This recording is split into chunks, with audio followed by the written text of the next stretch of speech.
ইন্নাল্লাহা জামিউল মুনাফিকিনা ওয়াল কাফিরিনা ফি জাহান্নামা জামিআ।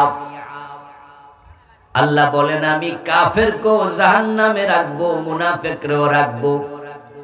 তবে শুরুটা হবে মুনাফিক দিয়ে। ইন্নাল্লাহা জামিউল মুনাফিকিনা ওয়াল কাফিরিন, শুরু কি? মুনাফিক। আরেক আয়াতে আল্লাহ বলেন ওয়াদাল্লাহুল মুনাফিকিনা ওয়াল মুনাফিকাতি ওয়াল কুফারা নারা জাহান্নাম। আল্লাহ ওয়াদা করছেন, সিদ্ধান্ত নিয়েছেন তিনি জাহান্নামে দেবেন। আল মুনাফিকিন, মুনাফিক পুরুষ, ওয়াল মুনাফিকাত, মুনাফিক নারী, ওয়াল কুফার, এবং কাফের। তাহলে এখানেও মুনাফিক দিয়ে শুরু। কোন গর্তে যদি প্রথমে একটা ইট ফেলেন, পরে আরো ফেলেন, সবার নিচে তো সেটাই থাকবে যেটা দিয়া শুরু করছে, ঠিক না? একটা বোতলে যদি মার্বেল ফেলেন, ওই মার্বেল নিচে থাকবে সেটা প্রথমে ফেলেছেন যেটা। মুনাফিক সবার নিচে থাকার কারণ আল্লাহ মুনাফিক দিয়ে জাহান্নাম উদ্বোধন করবেন। এবার শুনুন তো, মূল পয়েন্টে আসি। হিন্দু, বৌদ্ধ, ইহুদি, খ্রিস্টান, তাদের মাঝে একজন মুনাফিকও নাই। যত মুনাফিক সব আছে মুসলমানের ভিতরে।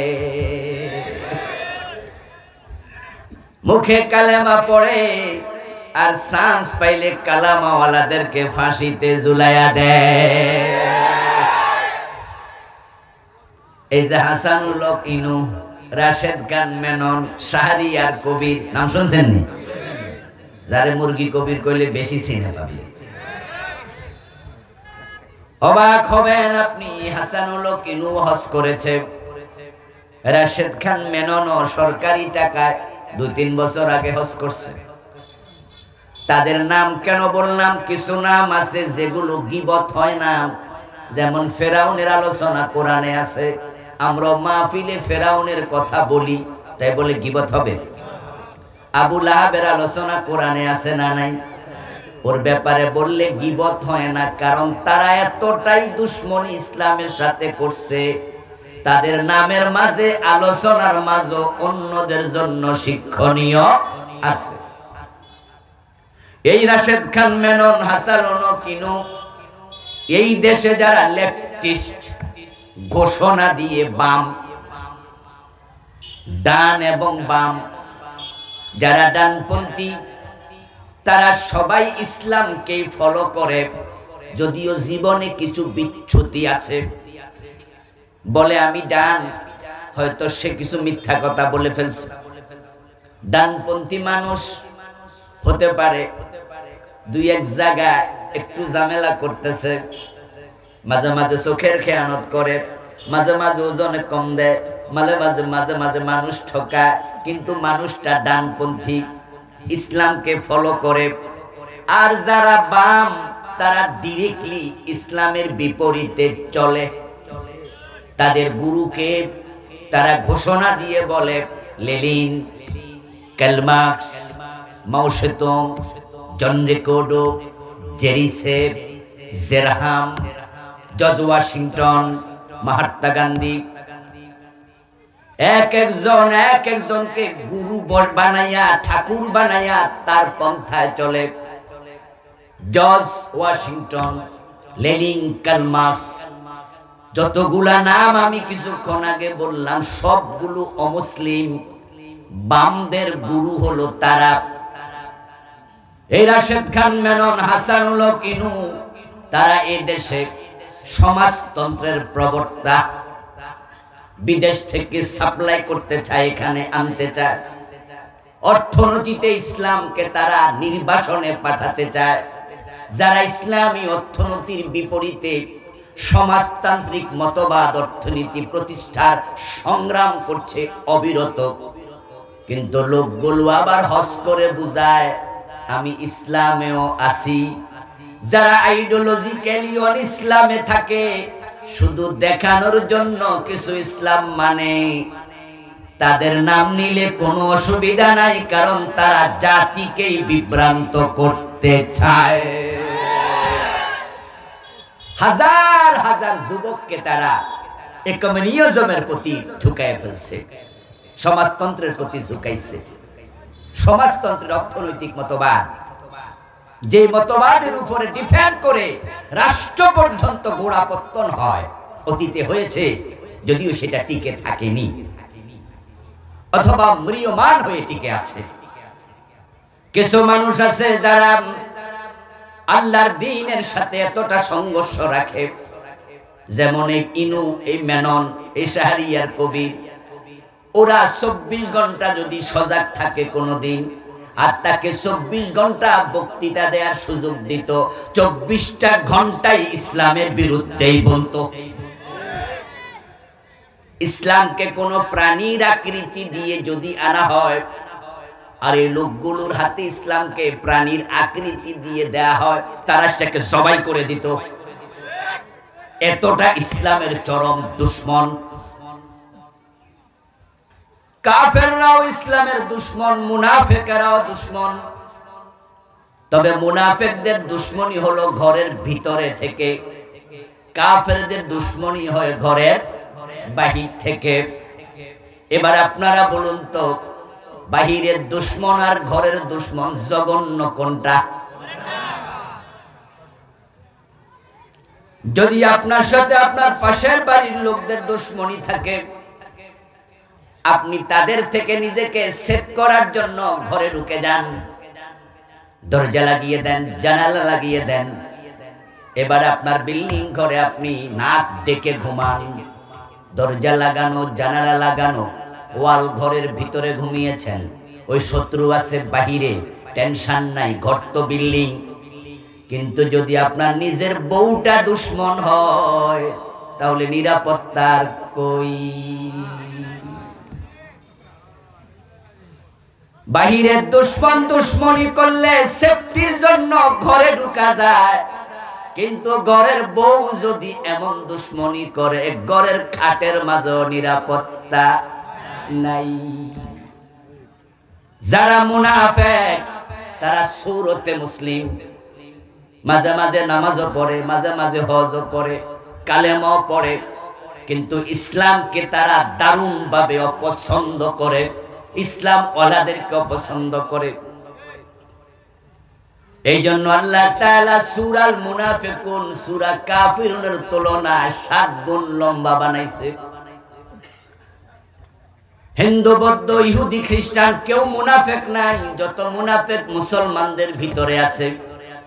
এখন ওই মুনাফিকরা জাহান্নামে সবার নিচে থাকবে, এটা আল্লাহর বক্তব্য, এবং তাদেরকে দিয়ে জাহান্নাম উদ্বোধন হবে। মুনাফিক নিয়ে যে সূরা নাজিল হলো, কোরআনের ডজন ডজন আয়াত নাজিল হলো, এগুলো গত মাসে, গত সপ্তাহে, গত বছরে নাজিল হয় নাই, 1450 বছর আগে নাজিল হয়েছে। নবী মুহাম্মাদের যুগে যদি মুনাফিক থাকে, আজকের যুগে মুনাফিক কমেছে না আরো বেড়েছে? আল্লাহ না করুক, নিজের অজান্তে যদি আপনার কলবেই নেফাক থাকে, আপনি নিজেই মুনাফিক হন, তাহলে জাহান্নাম উদ্বোধন আপনাকে দিয়ে হতে পারে। তাই নেফাকের ব্যাপারে সতর্ক হওয়া দরকার আছে না নাই? আলোচনা হবে আত্মসমালোচনামূলক। উদাহরণ আমরা আনবো, ডানে বামে এদিক সেদিক কিছু কথা আমরা বলবো। উদ্দেশ্য তাদেরকে হেও করা নয়, উদ্দেশ্য হলো তাদের আলোচনা করে নিজেকে সতর্ক করা। কারণ তারা যদি এই অপকর্মের কারণে লাঞ্ছিত হয়, ওই অপকর্ম আপনি করলে আপনারও একই দশাই হবে। রাসূলুল্লাহ সাল্লাল্লাহু আলাইহি ওয়াসাল্লাম নিজে আল্লাহর কাছে নেফাক থেকে আশ্রয় চাইতেন। যে মুনাফিকি প্রসঙ্গে কথা আমি শুরু করেছি প্রথম থেকেই, ওই নেফাক নামক রোগ হয় মানুষের কলবে। আল্লাহ বলছেন ফি কুলুবিহিম মারাদুন ফাযাদাহুমুল্লাহু মারাদা ওয়া লাহুম আযাবুন আলীমুম বিমা কানু ইয়াকযিবুন। নাউযুবিল্লাহ পড়ে। কিছু মানুষ আছে যাদের কলবের মাঝে রোগ, অন্তরের মাঝে বিমার, সমস্যাটা কলবে। ফাযাদাহুমুল্লাহু মারাদা, ওই রোগের চিকিৎসা তারা করে না, তওবা করে না, সতর্ক হয় না, ওই রোগের থেকে ফিরে আসে না। না আসার কারণে আল্লাহ বলেন তাদের এই রোগ আমি ক্রমান্বয়ে আরো বাড়াইয়া দেই। সূরা বাকারার আয়াত। ক্যান্সার একটি মরণ ব্যাধি। বাংলায় মানুষ প্রবাদ বানিয়ে ফেলেছে ক্যান্সারের কোনো অ্যানসার নাই। এর মানে বুঝাতে চায় যে এটা হলে আর বাঁচার আশা খুব একটা থাকে না, মরে যাবে মানুষ, এটাই ভাবে আর কি ক্যান্সার। কিন্তু বলুন তো, যদি ফার্স্ট স্টেজে ক্যান্সার ধরা পড়ে, চিকিৎসা হয়, এমন 2-4 জন রোগী আছে না, সুস্থ হয়েছে, চিকিৎসা পেয়েছে। এই জন্য ডাক্তারের কাছে গেলে ডাক্তার যদি প্রথম দিকে বলে যে মাশাআল্লাহ ভালো হয়েছে, চলে আসছেন, কেমোথেরাপি লাগবে না, ক্যান্সারটা এখনো দেহের বিভিন্ন অঙ্গে ছড়ায় নাই, ঠিক যে জায়গায় আছে আপনি রাজি হলে আমরা ওটুকু কেটে ফেলে দেব, জার্ম শুদ্ধ, বাকি ওষুধ খাবেন, ভালো হয়ে যাবেন। তখন দেখা যায় যে মেয়েদের ব্রেস্ট ক্যান্সারে ব্রেস্ট কেটে ফেলে দেয়, মেয়েটা সুস্থ হয়ে যায়। কারণ আঙ্গুলে ক্যান্সার হলে আঙ্গুলটা কেটে ফেলে দেয়, বাকি অংশ ভালো থাকে। কিন্তু যদি সেটা চিকিৎসা করতে দেরি করে ফেলে আর জার্ম দেহের অন্য অঙ্গে ছড়াইয়া যায়, তখন বলে এখন আর চিকিৎসা নাই, চেষ্টা চালান, ওষুধ খান, কিন্তু আমরা আপনাকে এটা বলবো না যে আপনি সুস্থ থাকবেন। হ্যাঁ, কেমোথেরাপি দিয়ে এটাকে কন্ট্রোলে এনে কিছু করা যায় কিনা দেখি, তবে আপনি শুরুতে আসলে অনেক ভালো ছিল। আমার বন্ধু, আমি আজকে যে আলোচনা করব সাবজেক্ট হলো নেফাক। আলোচনা করার পর যদি আপনি বুঝেন যে আমার অন্তরও তো নেফাক ঢুকেছে, আর আপনি এখনই সিদ্ধান্ত নেন আমি তাওবা করব, আমি ভালো হয়ে যাব, তাহলে আল্লাহ এই রোগ আর বাড়াবেন না, কারণ তাওবার দরজা এখনো খোলা আছে না নাই। আর আপনার অন্তরে নেফাক যদি ঢুকে থাকে, আপনি ফিরে আসার মতো মন তৈরি করতে পারেন নাই, এই রোগ আপনার অন্তরে আপনি রেখে দিলেন। আল্লাহ নিজে বলেন ফাযাদাহুমুল্লাহু মারাদা, আমি আল্লাহ তার এই নেফাকের রোগ আরো বাড়িয়ে দেব, এবং ওয়ালাহুম আযাবুন আলীম, এই রোগ নিয়ে যে মারা যাবে তার জন্য কষ্টকর কঠিন জাহান্নাম বানায়া রাখছি। মাহফিলগুলো হলো এজ এ ওয়াশিং মেশিন। ময়লা কাপড় ঢুকাইয়া দেবেন ওয়াশিং মেশিনে, সুইচ টিপ দেবেন, পানি টানি ঠিকঠাক মতো দিয়ে ডিটারজেন্ট, ওই কাপড়টা মেশিনের ভিতরেই ময়লা মুক্ত হবে এবং সেটা শুকিয়ে বের হয়ে যাবে। কি চমৎকার মেশিন বিজ্ঞানীরা বানিয়েছে। আল্লাহ তাআলা কোরআনের এই মজলিসগুলোকে, পীর সাহেবদের দরবারকে, ওস্তাদদের ক্লাসকে, বক্তাদের এই মাহফিলকে, মসজিদে খুতবার দিন জুমার আলোচনাকে আমাদের কলবের জন্য ওয়াশিং মেশিন বানাইছে। এখানে আসলে যদি আপনার মন গলে যায়, তাওবা করেন, অন্তর পরিশুদ্ধ আল্লাহ নিজে করে দেবে। তাই নিজের চিন্তা নিয়ে মনোযোগ দিয়ে আলোচনাগুলো শুনবেন। আমি নিফাক নিয়ে বই লিখেছি আলাদা, আমার লেখা 8টা বই আছে, তার মাঝে এটা একটা। কোরআনে হাদিসে আমি 28টি আলামত পেয়েছি যেগুলো মুনাফিকের আলামত। আল্লাহ বলেছেন, তার রাসূল বলেছেন।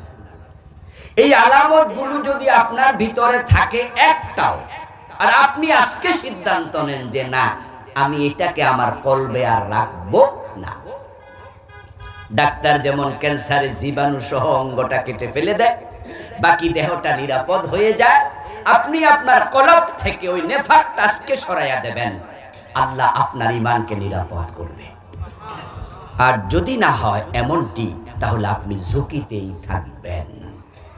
মুনাফিক নিয়ে আলোচনা আমি বানায়া করতেছি নাকি কোরআনে আছে? তাহলে বোঝা গেল মুনাফিক নামে একটা সম্প্রদায় আছে। পৃথিবীর মানুষগুলো মূলত 4 ভাগে বিভক্ত।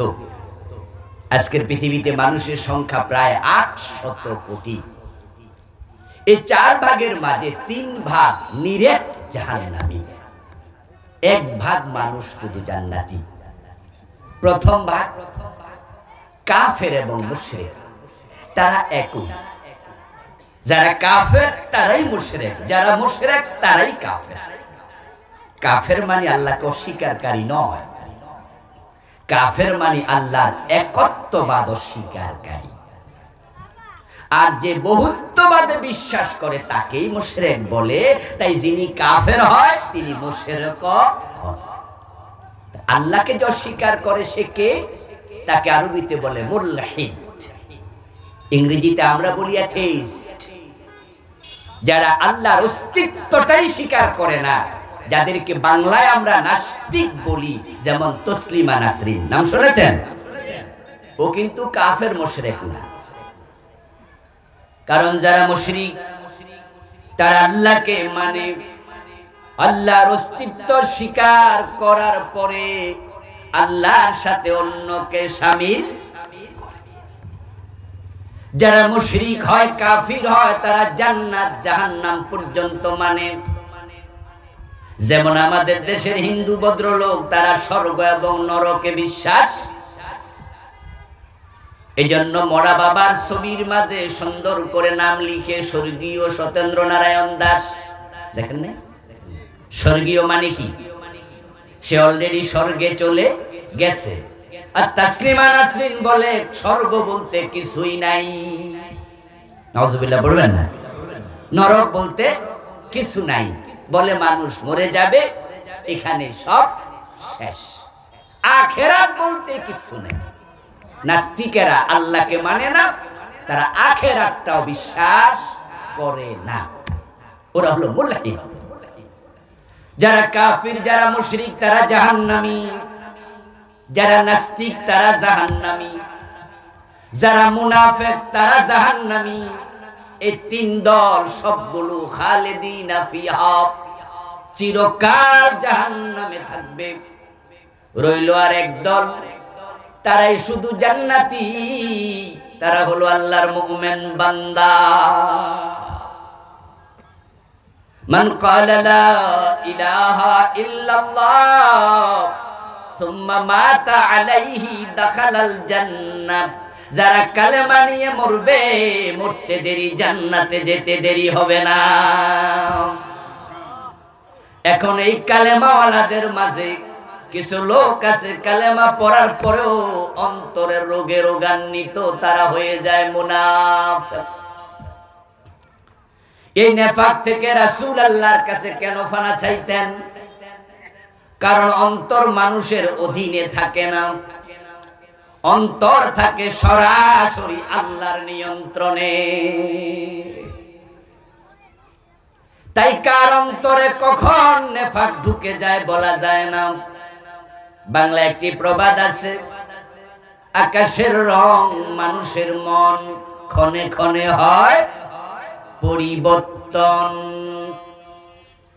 এই মুহূর্তে যাকে আপনি দারুণ ভালোবাসেন, তার এমন কোন আচরণ যেটা কিছুক্ষণ পরে আপনাকে 100% উল্টায়া দিতে পারে। যে আমার ঘনিষ্ঠ বন্ধু ছিল, বলুন তো ঘনিষ্ঠ আপনার বন্ধু যদি আপনার বউ লইয়া পালায়া যায়, সে বন্ধু না শত্রু? বউ লইয়া পালানোর আগে সে দুষ্ট, যখন পালাইছে এবার কোন পাইলে মাইরালাম।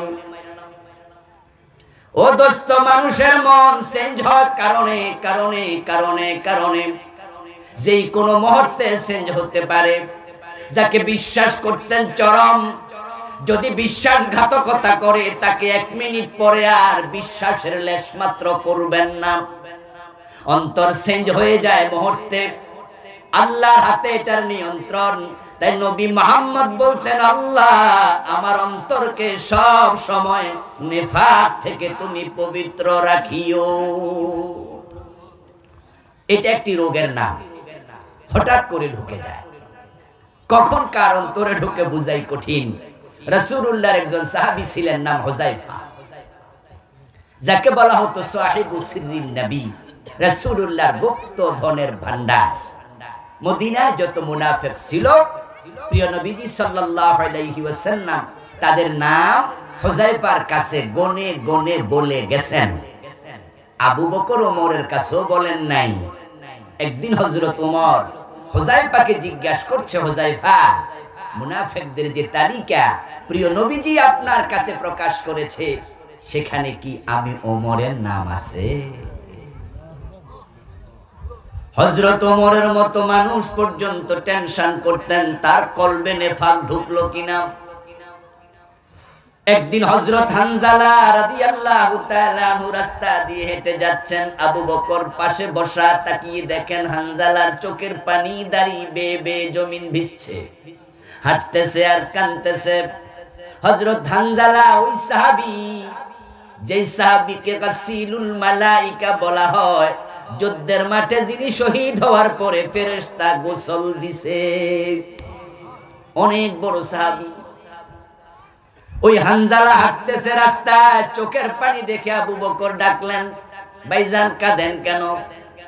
হানজালা জবাব দেয়, আবু বকর কেন কাঁদবো না, আমি তো মুনাফিক হয়ে গেছি। এই কথা শুনে আবু বকর সিদ্দিক বলে, ভাই কেমনে মুনাফিক হইলেন বুঝলাম না। বলে, রাসূলের কাছে যখন থাকি ঈমানের কুওয়াত, স্ট্রেংথ অনেক বেশি থাকে। ইসলাম, ঈমান, জান্নাত, জাহান্নাম ইসলামই আমার আলোচ্য বিষয় হয়। দুনিয়াদারি মনে ঢোকেই না। কিন্তু বাড়িতে আসলে বউয়ের ভালোবাসা, সন্তানের ভালোবাসা, ব্যবসা বাণিজ্য, চাকরি বাকরি দেখি অন্তরে উকি দেয়। তখন ঈমানের কুওয়াত রাসূলের দরবারে যা ছিল তা পাই না, অনেকটাই হীন হয়ে যায়, দুর্বল হয়ে যায়। এটা তো মুনাফিকি আমি বুঝেছি, তাই চোখের পানি আসছে। উপায় নাই, যদি আল্লাহ জাহান্নাম আমার দিয়ে উদ্বোধন করে। আবু বকর বললেন, ভাই তাহলে আমারও সাথে নেন, চলেন রাসূলুল্লাহর কাছে গিয়ে এই রোগের সমাধান চাই, চিকিৎসা কি জানি। কারণ আপনার মতো আমার অন্তরও একই হালাত তৈরি হয়। দুইজন মিলে রাসূলের কাছে গেলেন। নবীজি মুহাম্মদ সাল্লাল্লাহু আলাইহি ওয়াসাল্লাম শুনলেন, শুনে দুজনকে সান্ত্বনা দিয়ে বললেন, এটা নেফাক নয়, নেফাক আরেক জিনিস। আমার কাছে থাকলে তোমাদের অন্তরে ঈমানের যে কুওয়াত থাকে, শক্তি থাকে, যদি আমার থেকে পৃথক হওয়ার পরে সেটাই থাকতো, তাহলে রাস্তাঘাটে যেখানে থাকতে ফেরেশতা, সেখানে তোমাদের সাথে মুসাফা করত। আমি তো আল্লাহর রাসূল, তাই আমার কাছে আসলে ঈমান বাড়বে, এটা স্বাভাবিক। আমার কাছ থেকে গেলে একটু চার্জ কমে যাবে, এটাও স্বাভাবিক। এটা নেফাক না, নেফাক ভিন্ন এক জিনিস। তাহলে নেফাক কি, এটা আমাদের জানা দরকার আছে না? সাহাবারা পর্যন্ত কনফিউজ হতেন যে এটা কি জিনিস, যেটার নামে আল্লাহ সূরা নাজিল করলো, যেটা থাকলে জাহান্নামে সবার নিচে ফেলাই দেবে, যেটা থাকলে ওই ব্যক্তিকে দিয়ে জাহান্নাম উদ্বোধন করবে, এটা কি জিনিস, এটা আমাদের জানতেই হবে। আমার বন্ধু, নেফাক কি? নেফাক হলো ইউদমিরুল ঈমান ওয়া ইউখফিল কুফর। ওই ব্যক্তি মুনাফিক, যেই ব্যক্তি ঈমান মুখে প্রকাশ করে আর ইসলামের বিদ্বেষ অন্তরে লালন করে। আপনাদের কাছে আমি প্রশ্ন রাখবো, আল্লাহর কোরআনের মধ্যে জিহাদ নামক একটা আলোচনা আছে না নাই? কি রে, কথা বলে না কেন লোকেরা? জিহাদের অধ্যায় আছে না নাই? জিহাদের নামে সূরাও আছে না নাই? সূরা সাফ জিহাদের নামে সূরা তাওবা জিহাদের নামে, সূরা আনফাল জিহাদের নামে, সূরা মুহাম্মদ অপর নাম সূরা কিতাল। কোরআনে অনেকগুলো সূরা জিহাদের নামে। জিহাদের আয়াত সংখ্যা কোরআনে ডিরেক্ট ইনডিরেক্ট 500। নবী মুহাম্মদ জিহাদ করেছেন 27টি যুদ্ধের সেনাপতি হয়ে। রাসূলের সকল সাহাবী ছিলেন মুজাহিদ। এবার বলুন তো, ইসলামের এই জিহাদকে জঙ্গিবাদ মনে করে এমন লোক বাংলাদেশেও আছে না নাই? মুখে বলে মুসলিম, কিন্তু জিহাদের কথা শুনলে কয় না, এটা বালা না। গত 15টা বছর জিহাদ নিয়ে খোলা মনে আলোচনা করার পরিবেশও ছিল না। শুধু জিহাদের কথা আলোচনা করে মামলা খেয়েছে, জেলে গেছে এমন আলেমও আছে না নাই? মুখে বলে মুসলিম, কিন্তু অন্তরে ইসলামের বিদ্বেষ লালন করে তারা মুনাফিক। আমার আল্লাহ কোরআনে বলেন, ইযা উনজিলাত সূরাতুম মুহকামাতুন ওয়া যুকিরা ফীহাল কিতাল রাআইতাল্লাযীনা ফী কুলুবিহিম মারাদুন ইয়ানজুরুনা ইলাইকা নাযারাল মাগশিয়্যি আলাইহি মিনাল মাউত। ও প্রিয় নবী, আপনার সামনে যারা বসে আছে, কে মুমিন কে মুনাফিক বুঝবেন কেমনে? কলবের খবর তো আপনি জানেন না। অন্তরে তো রোগ আছে যাদের। কার আছে রোগ? আপনি তো কলবের মালিক না, আপনি জানেন না।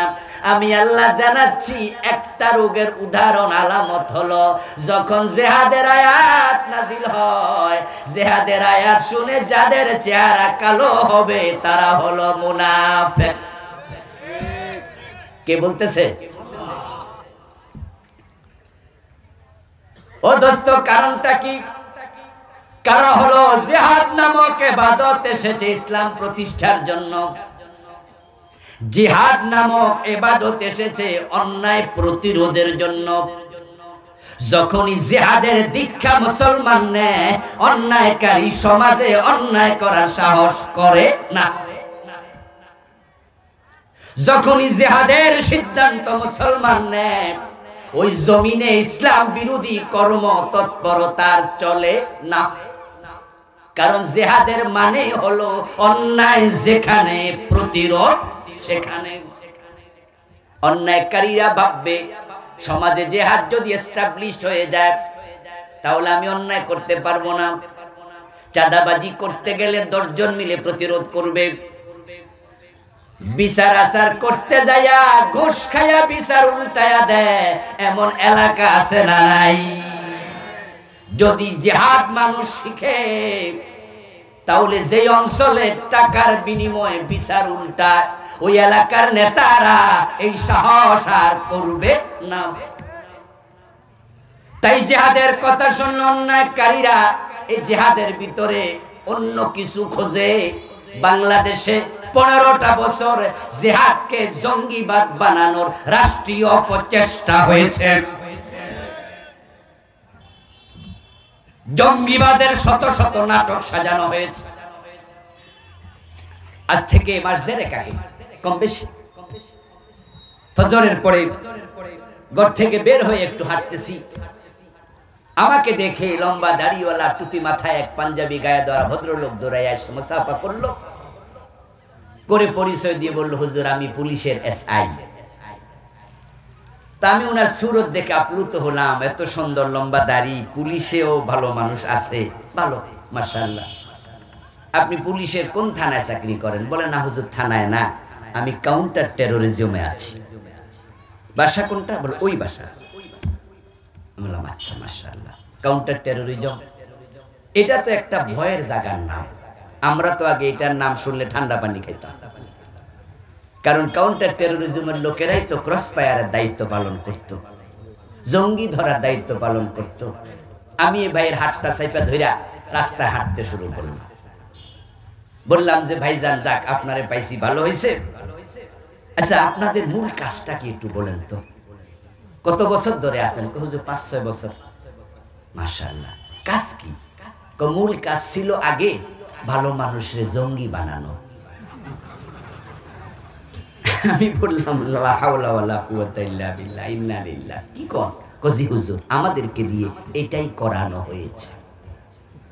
বলল আপনারা যে পত্র পত্রিকায় টেলিভিশনে দেখছেন অমুক বাড়িতে জঙ্গি ধরা পড়ছে, তমুক বাড়িতে, বললো এগুলো আমরা সাজাইতাম, ওই বাড়ি আমরা ভাড়া নিতাম। ভাড়া নেয়ার পরে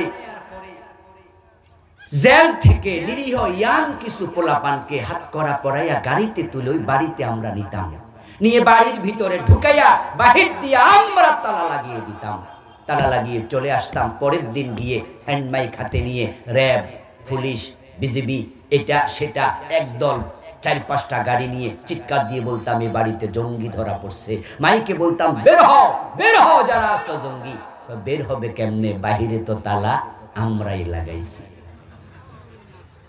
এইভাবে আমাদেরকে দিয়ে জঙ্গির নাটক সাজানো হতো। এই কথা শুনে আমি তাকে জিজ্ঞাসা করলাম, ভাইজান সরকারের লাভ কি, কেন এই কাজ করত? তখন তিনি উত্তর দিলেন, আন্তর্জাতিক বিশ্বকে তারা দেখাতো বাংলাদেশে জঙ্গি আছে, তাদেরকে দমাতে হলে ক্ষমতায় আমাদেরকেই রাখো। ও দোস্ত লক্ষ্য করে দেখুন, জঙ্গিবাদ নামক যে নাটক, এটা আমরা আলেম ওলামাদের সাথে মিলাইয়া দিছে। তারা জিহাদকে জঙ্গিবাদ হিসাবে উপস্থাপন করেছে, অথচ জিহাদ এবং জঙ্গিবাদ কখনো এক হতে পারে না। জঙ্গিবাদ সন্ত্রাসবাদ হলো হারাম, আর জিহাদ করা হলো ফরজ। জঙ্গিবাদ সন্ত্রাসবাদ মানে নিরীহ মানুষকে আক্রমণ করা, যেমন বাংলা বাই করেছে। আমাদের শায়খ আব্দুর রহমান 500 জায়গায় একসাথে বোমা ফুটাইছে। সিনেমা হলে বোমা মেরে নিরীহ মানুষ হত্যা করেছে। আদালতে বোমা মেরে বিচারক হত্যা করেছে। ওই বিচারকের কি দোষ? সিনেমা দেখা কবিরা গুনাহ, কিন্তু তাই বলে কি কবিরা গুনাহগারকে বোমা মেরে মারতে হবে? এটা কোথায় আছে? নিরীহ মানুষকে আক্রমণের নাম জিহাদ নয়, এটা ইসলামের শিক্ষাও নয়। জিহাদ মানে হলো অন্যায় যেখানে প্রতিবাদ সেখানে, এবং শুধু বোমা মারা তলোয়ার হাতে নেয়ার নাম জিহাদ না। মুখে অন্যায়ের বিরুদ্ধে কথা বলা মুখের জিহাদ, কলম দিয়ে লেখা কলমের জিহাদ, সেমিনার সিম্পোজিয়াম করা বাক্যের জিহাদ। এই জিহাদ শুরু হয় মুখ দিয়া, জিহাদ চূড়ান্ত পর্যায়ে চলে যায় তলোয়ার হাতে নিয়া।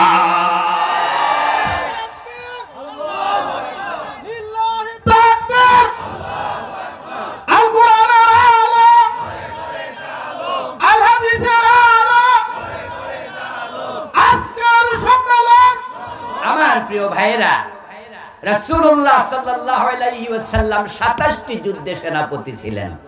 আপনাদের কাছ থেকে জানবো, যারা জানেন বলুন তো, রাসূল কি আক্রমণকারী ছিলেন না প্রতিরোধকারী ছিলেন? ইসলাম কখনো আক্রমণ শিখায় না। ইসলামের প্রথম মল্লযুদ্ধ সম্মুখ সমর যেটা, এটার নাম বদর। বদরের যুদ্ধে যখন 313 জন সাহাবী নিয়ে প্রিয় নবীজি গেলেন বদরের প্রান্তরে, আবু জেহেল আসলো 1000 কাফের নিয়ে। শুরুটা হয়েছিল সম্মুখ সমর, হাতে তলোয়ার নিয়ে। হযরত হামজা, হযরত আলী আরেকজন সাহাবীকে রাসূল সামনে দাঁড় করালেন। কাফেরদের মাঝে 3 জন এসে সামনে দাঁড়ালো। শুরু হয়ে যাবে তলোয়ার দিয়ে যুদ্ধ। আজকের যুদ্ধ তো আকাশ থেকে বোমা পড়ে অথবা পিস্তল দিয়ে গুলি করে। তখনকার যুদ্ধ ছিল ডাইরেক্টলি তলোয়ার থেকে তলোয়ারে। 3 সাহাবী দাঁড়ালেন। রাসূলুল্লাহ 3 জনকে লক্ষ্য করে বললেন যে আলী, হামজা, তোমরা প্রথমে আক্রমণ করবে না। ইসলাম কখনো আক্রমণ শিখায় না। ওরা যদি শুরু করে তোমরা প্রতিরোধ করবে। শুরুটা কাফেররা করেছিল। বদরের প্রান্তরটা মদিনা থেকে 170 কিলোমিটার দূরে। আমি দুবার সেখানে গিয়েছি এবং আমি ড্রাইভারকে মদিনা থেকে বের হতে বলছি যে মাইলেজটা 0 করে দাও, দেখবো কত কিলো। বাংলাদেশের বইতে তো লেখা আছে 70 মাইল, 170 কিলো। ওই বদরের প্রান্তর থেকে মক্কার দূরত্ব হলো 350 কিলোর বেশি। তো রাসূল গেলেন 170 কিলো। তারা আসলো 350 কিলোর বেশি। তাহলে আক্রমণকারী কারা হলো? রাসূল হলো না আবু জেহেল হলো? ইসলামের প্রায় প্রতিটা যুদ্ধই ছিল প্রতিরোধমূলক, আক্রমণমূলক না। তো ইসলাম কেমনে জঙ্গিবাদ শেখায়? জিহাদকে কিভাবে জঙ্গিবাদ বলা হয়? জিহাদ তো হলো অন্যায়ের প্রতিরোধ। রাসূল 13টা বছর মক্কায় মাইর খাইলেন, সেখানে আল্লাহ জিহাদের অনুমতি দেয় নাই। হিজরত করে মদিনায় আসলেন। তারপরে যদি আবু জেহেলরা ওই মদিনা আক্রমণের জন্য 1000 সৈন্য নিয়ে যায়, এখন কি বসে বসে আঙ্গুল চুষলে চলবে? আপনার বাড়িতে ডাকাত ঢুকলে প্রতিরোধ দরকার আছে না নাই? এখন আপনি প্রতিরোধ করলে যদি ওরা আপনারে বলে আপনি জঙ্গি, এর সে জুলুম আর কি হতে? জিহাদের কথা শুনলে ভালো লাগে না, এমন লোক যদি আজকের মাহফিলও থাকেন, তাহলে আপনার কলবের মাঝে একটা মুনাফিকি আছে, সাবধান। রাসূলুল্লাহ বলেন, মাল্লাম ইয়াগুযু ওয়ালাম ইউহাদ্দিস বিহি নাফসুহু ফামাতা আলা শুবাতিন মিনান নিফাক। যে ব্যক্তি ইসলামের জন্য জিহাদ করে নাই এবং জিহাদ করার মতো অন্তরে পরিকল্পনাও নাই, সে মুনাফিকির উপরে মৃত্যুবরণ করবে। রাসূলুল্লাহর একজন সাহাবী খুঁজে পাবেন না যিনি জিহাদ করেন নাই। একজন ছিলেন অন্ধ, নাম ছিল আব্দুল্লাহ ইবনে উম্মে মাকতুম রাদিয়াল্লাহু তাআলা আনহু। উনার জীবনী পড়ে দেখবেন, উনিও গাজওয়ায়ে কাদেসিয়াতে ওমর ফারুকের যুগে যুদ্ধের মাঠে শাহাদাত বরণ করেছেন। ওই অন্ধ সাহাবী পর্যন্ত যুদ্ধের মাঠে গেছে। আর আপনি সুস্থ মানুষ, জিহাদের কথা শুনলে আপনার কাছেও কেমন কেমন লাগে। মুসলমানরা যখন থেকে জিহাদ ভুলে গেছে, তখন থেকে বিশ্বব্যাপী মাইর খাওয়া শুরু হয়েছে। একসময় মুসলমানের এক হাতে ছিল কোরআন আর এক হাতে ছিল তলোয়ার। অন্যায় দেখলে কোথাও মাথা নত করে নাই। স্পেনে রাজা রডারিক মুসলমানদের উপর জুলুম করছে। ইমানদার মুসলিম মেয়েকে খ্রিস্টান সৈন্য রডারিকের লোকেরা দর্শন করেছে। তিনি চিঠি লিখেছিলেন আরবের প্রেসিডেন্টের কাছে যে আমি মুসলিম বোন, আমাকে দর্শন করেছে খ্রিস্টান সৈন্য, অপরাধ শুধু আমার ঈমান, তোমরা কি সাহায্য করবে না? তারিক বিন জিয়াদ রাদিয়াল্লাহু তাআলা আনহুর নেতৃত্বে 7000 সৈন্য রাজা পাঠিয়ে দিলেন স্পেনে। মুসলমানরা সেখানে গেল, রডারিককে সেখানে প্রতিরোধ করলো। সে পালিয়ে গিয়েছিল, আল্লাহ পুরা স্পেন মুসলমানের হাতে তুলে দিয়েছিল। প্রিয় ভাইয়েরা, আজকে মায়ানমারে মুসলমান মেরে ফেলতেছে। কত লাখ মুসলমান পালিয়ে বাংলাদেশে চলে আসলো। তাম পৃথিবীতে মুসলিম রাষ্ট্রের সংখ্যা 57টা, ওআইসির সদস্য। তাকিয়ে আছে সবাই, প্রতিরোধ কেউ করে না। যদি স্পেনের মুসলমানকে হেল্প করার জন্য তারিক বিন জিয়াদ চলে যেতে পারেন ডিঙ্গি নৌকা দিয়ে, কোথায় আরব, কোথায় স্পেন? যাওয়ার জন্য কোনো প্রাইভেট কার, বাস, হেলিকপ্টার কিচ্ছু ছিল না। আজকের মতো যন্ত্র চালিত নৌকা ছিল না। যদি বোট দিয়া ডিঙ্গি নৌকা স্পেন চলে যেতে পারে, পরমাণু অস্ত্রধর পাকিস্তান কোন দিকে তাকিয়ে আছে? ফিলিস্তিনের গাজা উপত্যকায় গত 5 থেকে 7 মাসে লাখ লাখ মুসলমানের রক্তে রঞ্জিত করে মহাশ্মশান গাজাকে বানিয়ে ফেলেছে। পৃথিবীর 200 কোটি মুসলমান তাকিয়ে আছে। সৌদির মতো টাকাওয়ালা দেশ আছে, পাকিস্তানের মতো পরমাণু অস্ত্রওয়ালা দেশ আছে, তুরস্কের মতো আধুনিক অস্ত্রে সজ্জিত প্রশিক্ষিত সেনাবাহিনী আছে। মুসলমান থাকতে অন্য মুসলমান মাইর খাবে, কারণ তারা জিহাদ ভুলে গেছে। জিহাদ ভুলে গেছে। আমার বন্ধু, জিহাদ যখন ভুলে যাবেন, নেফাক তখন অন্তরে ঢুকবে। ঈসা আলাইহিস সালাম কিয়ামতের আগে আসমান থেকে জমিনে নেমে আসবেন। ঈসা 4র্থ আকাশে আছেন। রাসূল বলেছেন, যখন দাজ্জাল এসে পৃথিবীকে আবার অশান্ত করে ফেলবে, কুফরীর ছয় লাভ করবে, তখন দাজ্জালকে প্রতিরোধ করার জন্য ইমাম মাহদীর আত্মপ্রকাশ ঘটবে। ইমাম মাহদী নিজের সৈন্য লোক লইয়া তিনি দামেস্কের মসজিদে অপেক্ষা করবে। আসমান থেকে ফেরেশতার কাঁধে ভর করে ঈসা নবী দামেস্কের মসজিদে নামবেন। নামার পরে তারা সবাই মিলে দাজ্জালের বিরুদ্ধে যুদ্ধের ঘোষণা দেবেন। এখন ঈসা আলাইহিস সালাম একা নামবেন, সাথে কোনো সৈন্য নাই। আগ থেকে কিছু মুজাহিদ প্রস্তুত থাকবে, তারা ঈসার বাহিনীতে যোগ দেবে। যাদের অন্তরে জিহাদের চিন্তা নাই তারা ঈসা নবীর বাহিনীর সদস্য হতে পারবেন না। এই জন্য মুসলমানরা অন্যায় বিরুদ্ধে প্রতিরোধের চিন্তা অলওয়েজ ফিল করে। ওয়াইযা কিলা লাহুম তাআলাউ ইলা মা আনজালাল্লাহু ওয়া ইলার রাসূল রাআইতাল মুনাফিকিনা ইয়াসুদ্দুনা আনকা সুদুদা। আল্লাহর কায়ত বলতেছেন, তুমি মুনাফিক কিনা শোনো। যখন তোমাকে বলা হবে কোরআনের দিকে আসো, হাদিসের দিকে আসো, লিয়াহকুমা বাইনাহুম, কোরআন হাদিস দিয়ে আমরা সমাজ চালাতে চাই, রাষ্ট্র চালাতে চাই, আদালত চালাতে চাই, supreme court, high court, Ganabhaban, Bangabhaban কোরআন দিয়ে চলবে। নবী মুহাম্মদ 10 বছর মদিনা কোরআন দিয়ে চালাইছে। ফারুক আজম ওমর 10 বছর অর্ধ পৃথিবী কোরআন দিয়ে চালাইছে। কোরআন শাসন করতে এসেছে, শাসিত হতে আসে নাই।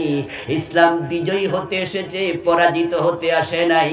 যখন বলা হবে আসো ইসলাম বিজয়ের জন্য, রাআইতাল মুনাফিকিন ইয়াসুদ্দুনা আনকা সুদুদা, ও নবী মুহাম্মদ যারা মুনাফিক এই আহ্বানে তারা সাড়া দেবে না, পাশ কাটিয়ে চলে যাবে।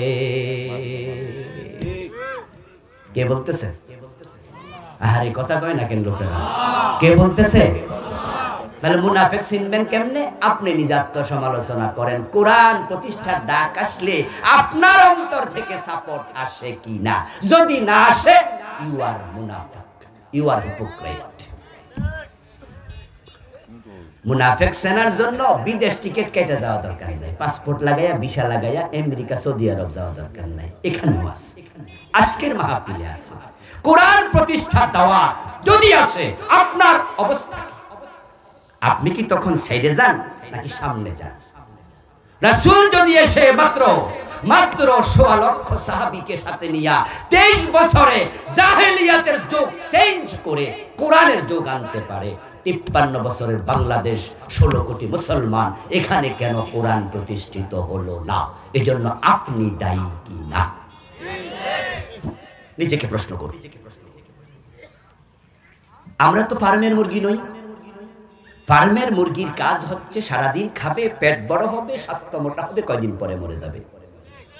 আপনিও খাইলেন, দাইলেন, মোটা হলেন, পয়সাওয়ালা হলেন, নেতৃত্ব করলেন, কয়দিন পরে মরে গেলেন। কি শেষ নাকি? মোটেও নয়, মোটেও নয়। আপনি আল্লাহর খলিফা, আপনি আল্লাহর খলিফা। আপনার 30, 40, 50, 70 বছর জীবনের প্রতিটা মুহূর্তের হিসাব আল্লাহকে দিতে হবে। আল্লাহ বলবেন, কোরআন কেন দিয়েছি? তেলাওয়াত করে তাকে রাখার জন্য। কোরআন কি তাকের জন্য এসেছিল নাকি কোরআন দেশ চালানোর জন্য এসেছিল? কোরআনে আছে চোর ধরে হাত কেটে দাও। তুমি কি করেছো? কেটেছো? 53 বছরে কয়জন কাটছো? যে নবী মুহাম্মাদের উম্মত হয়ে গর্বে বুক ফুলিয়ে স্বীকৃতি দেন আমি নবী মুহাম্মাদের উম্মত, সে নবী মুহাম্মদ বলেছে আমার মেয়ে ফাতেমা চুরি করলে আমি ফাতেমার হাতও কেটেই দেব। হযরত ওমর নিজের ছেলে আবু শাহামা মদ পান করেছে, আবু শাহামাকে সার দেন নাই, 80 বেত লাগিয়েছে। আপনাদের কাছে জানতে চাই, বাংলাদেশে মদ, গাঁজা, হেরোইন, ইয়াবা, ফেনসিডিল আছে না নাই? 80 বেত লাগাইছেন কয়দিন?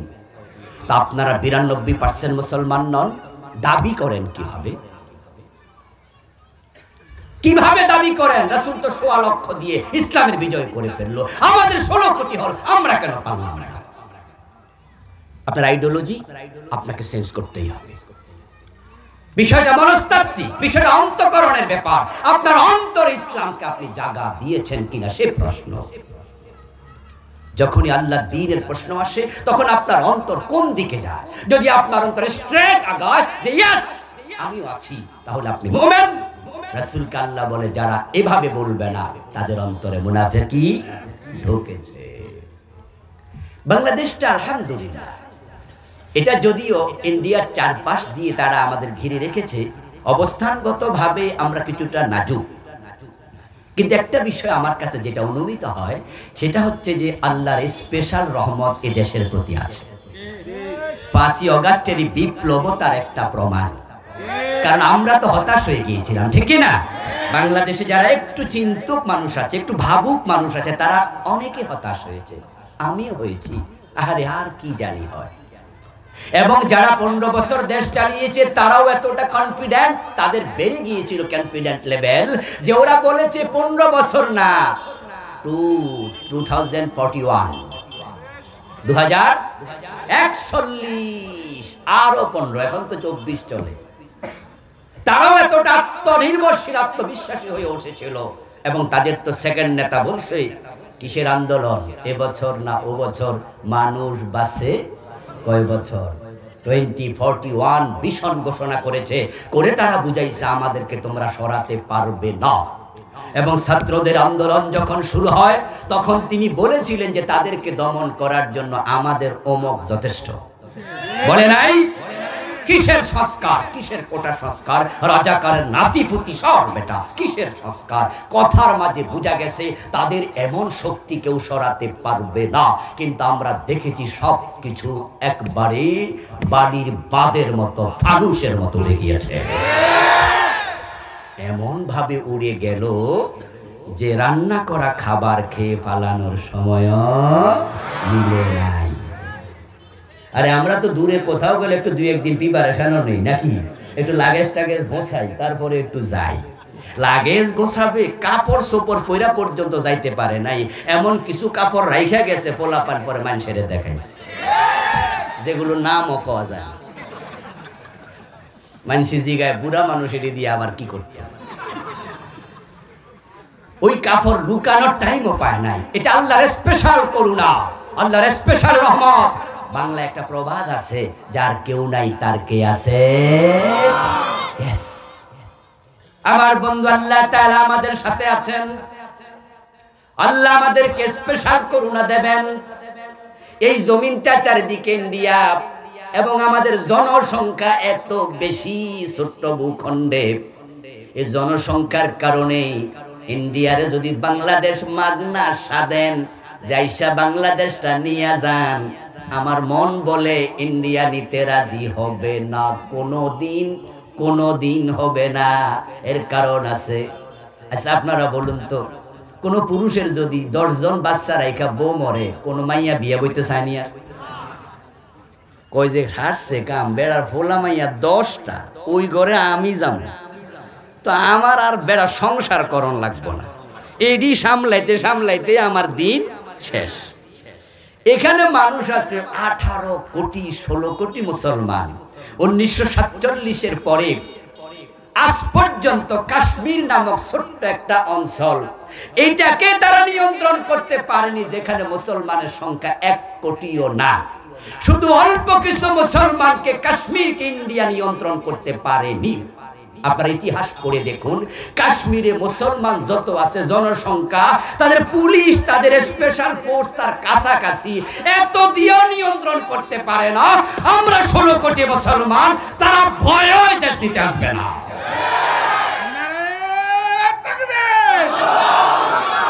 আমার প্রিয় ভাই, দেশটা আল্লাহ আমাদেরকে দিয়েছেন, এটা আমাদেরই থাকবে, বলেন ইনশাআল্লাহ। এখন কি করা দরকার? এখন আমাদের একটু আইডিওলজিক্যালি চেঞ্জ দরকার। সেটা হচ্ছে 53 বছর ক্ষমতায় কিন্তু ঘুরে ফিরে মুসলমানরাই, আলহামদুলিল্লাহ, বিএনপি ছিল, জামাত, আওয়ামী লীগ ছিল, জাতীয় পার্টি ছিল, যেই ছিল প্রধানমন্ত্রী মুসলিম, এখানকার প্রেসিডেন্ট মুসলিম, কোনো হিন্দু প্রধানমন্ত্রী হয়নি, হওয়ার সম্ভাবনাও নাই। কোনো ইহুদি, বৌদ্ধ, খ্রিস্টান হয়নি, হওয়ার সম্ভাবনাও নাই। আলহামদুলিল্লাহ, ঘুরে ফিরে যেহেতু ক্ষমতাটা আমাদের হাতে আছে, মুসলমানের হাতে থাকবে। আগামীবার যারা আসবে তারা মুসলিম হবে, ঠিক কিনা? তখন আমরা যদি একটা জায়গায় আসতে পারি, ডক্টর কামালের লেখায় সংবিধান পূর্ণতা দিতে পারেনি, শান্তি দিতে পারেনি, সমৃদ্ধি দিতে পারেনি, বরং ওই জায়গাতে যদি কোরআনটাকে ঢুকিয়ে দিতে পারি আমরা, চোর ধরে হাত কাটার আইন কেন করা হবে না? আমরা তো চুরি কেউ পছন্দ করি না, হাত কাটা শুরু হোক, চুরি বন্ধ হোক, দেশের টাকা পাচার যদি বন্ধ হয়, সোনার বাংলা হতে 2 যুগ লাগবে না।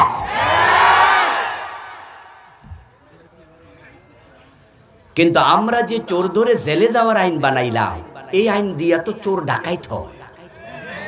কারণ যেই চোর জেলে ঢোকে 6 মাস থাকে, বের হওয়ার সময় সে আল্লাহর ওলি হইয়া বাইর হয়। বরং ওইখানে সৎসঙ্গে স্বর্গবাস, অসৎ সঙ্গে সর্বনাশ। ওখানে সে যাইয়া ব্যাংক ডাকাতের লগে দেখা হয়। ঢুকছিল ছাগল চোর, দুইকা দেখে জেলে যাইয়া ডোরা কাটা গেঞ্জি পরা বড় মোছওয়ালা একটা আইয়া জিগায়, কিরে তুই নতুন আমদানি? কয় জি বস। কয় বছর জেল? কয় না না, মাত্র ঢুকছি কালকে। অপরাধ কি? কয় ছাগল চুরি করছিল। জেলখানার বদনামি কিছু কইরা আইবি আসলে বেটা। বস আপনি কি করছেন? কয় ব্যাংক ডাকাতি করতে গেছিলাম, ধরা খাইছি কপাল মন্দ, না হয় এক রাতেই কোটিপতি। কথাও তো ঠিক। ব্যাংকের লকারের মাঝে কোটি টাকা তো কোনো ব্যাপারই না। বস কেমনে কি? কয় শিখবি। কয় মাস? কয় 6 মাস। কয় যা, তোর মতো সাগরে যেহেতু পাইছি শিখাই দেবো। সঙ্গ দোষে লোহা বাসে, ওর সাথে থেকে কিভাবে গাড়ি ডাকাতি করতে হয়, কিভাবে ব্যাংক লুট করতে হয়, ওর থেকে তাই শিখে, ভালো কিছু শিখে না। এখন এই ছাগল চোর যখন 6 মাস পরে বের হয়, সে জেলখানার মাটি সালাম করে বের হয়। ছাগল মাগনা দিল আর নেমো না। এখন সে মেন্টালি চোর না ডাকাত। কি লাভ হলো? হাত কেটে দাও, জেলে দিও না। জেলে দিয়ে লাভ হবে না, জেল ধরে রাখতে পারবে না, আবার চুরি করবে। হাত কেটে দিলে তারের মতো সোজা হয়ে যাবে। 2-4টা সাবেক এমপি যারা চুরি করেছে ধরে হাত কেটে দাও। বাংলার টাকা কানাডায় বেগম পাড়া বানিয়েছে, ধরে এনে হাত কেটে দাও। যারা ইসলামী ব্যাংকের 80,000 কোটি টাকা 18টি আপনার ইয়ে থেকে শাখা থেকে লুট করেছে, ধরে এনে হাত কেটে দাও। হাত কাটা শুরু হয়ে যাক। হাত কাটা চোর দেখে ভবিষ্যতের চোরেরা সাবধান হয়ে যাবে। গড়ের দরজা খুলে ঘুমানো যাবে। এই মাদকের বিরুদ্ধে আমাদের সরকার কত কারিশমা আমাদেরকে দেখাইছে। পত্রিকার হেডলাইন, সরকার মাদকের ব্যাপারে 0 টলারেন্স। আমরাও তো ভাবছি মাদক মনে হয় বাংলাদেশে থাকবে না। আপনারা বলুন তো, মাদক আসেনি? আগের চেয়ে কমছে না বাড়ছে? তো 0 টলারেন্স হইয়া কি লাভ? 80 বেতের আইন চালু করে দাও। ওমরের মতো বলে দাও, আমার ছেলেকেও ছাড় দেয়া হবে না। প্রধানমন্ত্রী বলে দিক, আমার ছেলে মদ খেলে 80 বেত দাও। প্রত্যেক এমপি তার এলাকার ওসিকে বলে দিক, ধরে লকারে ঢুকাও। তারপরে হাকিম বলো 80 বেত দাও। টেলিভিশনের হেডলাইন করে দাও, ইউটিউবে গুগলে আপলোড করে দাও, পত্রিকার হেডলাইন করো, লাইভ ব্রডকাস্ট করো, মানুষ দেখুক মদ খাইলে কেমনে 80 বেত দেয়। খেলার নাম বাবাজি। 6 মাস আইন চালাও, লোকজন তারের মতো সোজা হয়ে যাবে। মায়ের উপরে ঔষধ নাই, মায়ের পাগলা পর্যন্ত ভালো হয়ে যাবে। ইসলামের বিধানগুলো বড় চমৎকার, বড় চমৎকার। আমার বন্ধু, মুনাফিকরা একটা আলামত হলো, মুনাফিকরা মুসলমানের চেয়ে হিন্দুদের সাথে বন্ধুত্ব বেশি করে। এই আলামত করার পরে তো বুঝতে পারছেন বাংলাদেশে মুনাফিক কেডা। আল্লাহ নিজে বলছে, ওয়াবাশশিরিল মুনাফিকিনা বিআন্না লাহুম আযাবান আলীমা আল্লাযীনা ইয়াত্তাখিযুনাল কাফিরিনা আউলিয়া মিন দুনিল মুমিনিন। ও নবী মুহাম্মদ, আপনি মুনাফিকদেরকে জাহান্নামের আগুনের খবর দেন, যারা মুমিনদেরকে বাদ দিয়া কাফেরদেরকে বন্ধু বানায়। এই উঠতেছেন কেন? আজান হইছে কি আমরা নামাজ পড়বো না? উঠে পরিবেশ নষ্ট করা যাবে না, বসেন। আমরা অল্পক্ষণের মাঝে শেষ করছি। আমার প্রিয় ভাইরা, বলছিলাম আমাদের মহব্বত কি মুমিনের সাথে হওয়ার কথা না কাফেরের সাথে? মুমিন কাকে ভালোবাসবে? আরেকজন মুমিনকে, মুমিনকে বন্ধু বানাবে, কাফেরকে নয়। কিন্তু আমরা দেখেছি যে একটি কথা বারবার, ইন্ডিয়া ইন্ডিয়া ইন্ডিয়া। ওদের সাথে বন্ধুত্ব করতে করতে এমন বন্ধুত্ব করছে ওদের কাছে নাকি বিয়েও হয়েছে। হ্যাঁ, তাদের নেতা বলে ওদের সাথে আমাদের স্বামী স্ত্রীর সম্পর্ক, বলে নাই? পররাষ্ট্রমন্ত্রী নিজে বলেছে যে ইন্ডিয়ার সাথে আমাদের স্বামী স্ত্রীর সম্পর্ক। তাহলে আমার প্রশ্ন, স্বামী কেডা, বউ কেডা? স্বামী কেডা স্ত্রী কেডা এটা তো আমরা দেখছি যে ঠিকই বউ ফাঁসি আগর স্বামীর বাড়ি পলাই চলে গেছে, কইছে আরো বছর দুই কাটবো, কিন্তু বাস্তবতা দেখাইছে 5 তারিখ। ওদের নেতাই বললো স্বামী স্ত্রীর সম্পর্ক, আর 5 তারিখে ঠিকই বউ দৌড়মাইরা চলে গেছে। ঠিক না ঠিক না? ও বেটা আমাদের কাছে এখন যৌতুক চায়।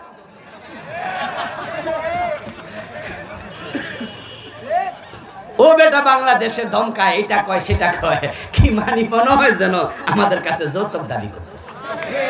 আরে আমরা মাইয়ার বাপ হইছি তাই বলি কি মাইয়া ফলাই গেল যৌতুক দেব? নরমালি গেল না হইতে এই ফালানো থেকে আমরা রাজি আছি তো কিসের যৌতুক চাও তুমি মিয়া? আমাদের সাথে ভাব লইও না। ইন্ডিয়া দেশ বড়, ইন্ডিয়ার সৈন্য বেশি, পরমাণু অস্ত্র আছে। তারা মাঝে মাঝে ধমক দেয়। কলকাতার ওই দিদি মমতা ব্যানার্জি বলছে বিদেশ থেকে নাকি জাতিসংঘের লোক দরকার, সৈন্য পাঠানো দরকার এদেশের হিন্দুদের সেফটির জন্য। আমরা বলি না, এদেশের হিন্দু মুসলিম আমরা বন্ধুর মতো থাকি, তাদের নিরাপত্তার জন্য আমরাই যথেষ্ট। কোন হিন্দুর মন্দির আক্রমণ হবে না, কোন হিন্দুর সাথে বৈরী আচরণ করা যাবে না। আমরা এক বাজারের খরচা খাই, আমরা একসাথে থাকি। আবহমান কাল থেকে শত সহস্র বছরের ইতিহাস, বাংলাদেশে সাম্প্রদায়িক দাঙ্গার ইতিহাস নাই। বরং ইন্ডিয়ার দিকে দেখো, সেখানে মুসলমানের মসজিদ ভেঙে ফেলে। তোমরা যারা আমাদেরকে সাম্প্রদায়িক বলে, দাঙ্গাবাজ বলে উস্কানি দিয়ে জাতিসংঘের সৈন্য তালাশ করছো, তোমাদের দেশে গরু জবে করার কারণে মুসলমান হত্যা করা হয়। তোমাদের মুখে সাম্প্রদায়িক সম্প্রীতির কথা মানায় না। ভয় দেখাচ্ছ কাদেরকে? আমাদেরকে। আমরা 18 কোটি মানুষ, 36 কোটি হাত। তোমাদের অনেক কিছু আছে, আমাদের ঈমান আছে। ঈমানদার আল্লাহ ছাড়া কাউকে ভয় পায় না। 5ই আগস্টে আমাদের ছাত্ররা দেখিয়ে দিয়েছে, বুকে যারা গুলি নিতে জানে তাদেরকে থামানো যায় না। আমরা পৃথিবীকে দেখিয়ে যাব, চোখ রাঙায় ইন্ডিয়া যদি বাংলাদেশের দিকে তাকায়, তাদের সৈন্য দেশে প্রবেশ করে, এক হাতে কুরআন আর এক হাতে শাহজালালের তলোয়ার উঠবে।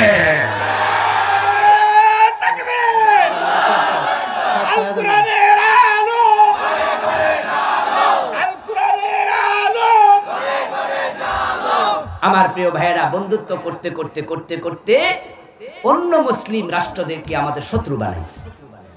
নিশ্চয়ই আমরা জানি যে পাকিস্তান আমাদের সাথে 71-এর আগে বৈরী আচরণ করেছে।